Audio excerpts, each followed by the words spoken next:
Climate change threatens to amplify methane emissions from lakes and reservoirs. Climate change threatens to amplify methane emissions from lakes and reservoirs.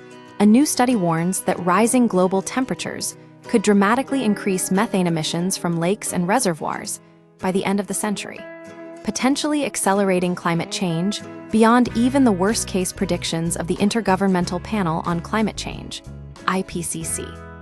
This chilling prospect stems from a simple but powerful phenomenon. Warmer water speeds up the decomposition of organic matter in oxygen-deprived lake bottoms.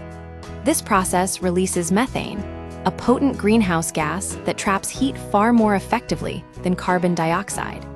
Researchers at Linköping University in Sweden and NASA Ames Research Center meticulously built a predictive model for these emissions.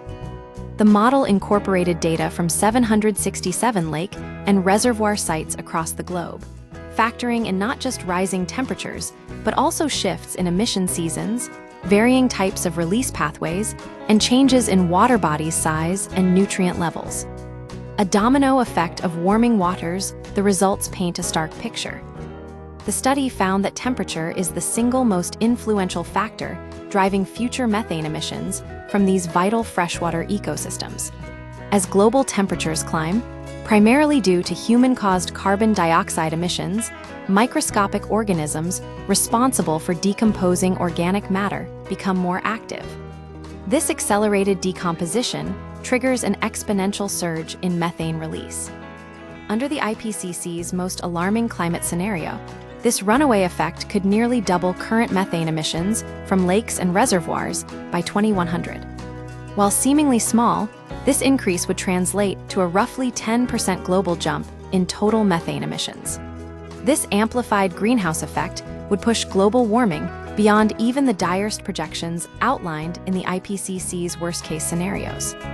A crucial reminder: our actions have consequences. Despite these alarming findings, there's still a glimmer of hope. The study underscores the critical link between our carbon dioxide emissions and the accelerating methane release from natural sources like lakes and reservoirs. Cutting back on carbon emissions becomes even more urgent. By curbing human-driven warming, we can not only slow down the overall pace of climate change, but also mitigate this potentially disastrous feedback loop, amplifying methane release. The choices we make today will directly determine the future trajectory of our planet's temperature and the severity of its consequences.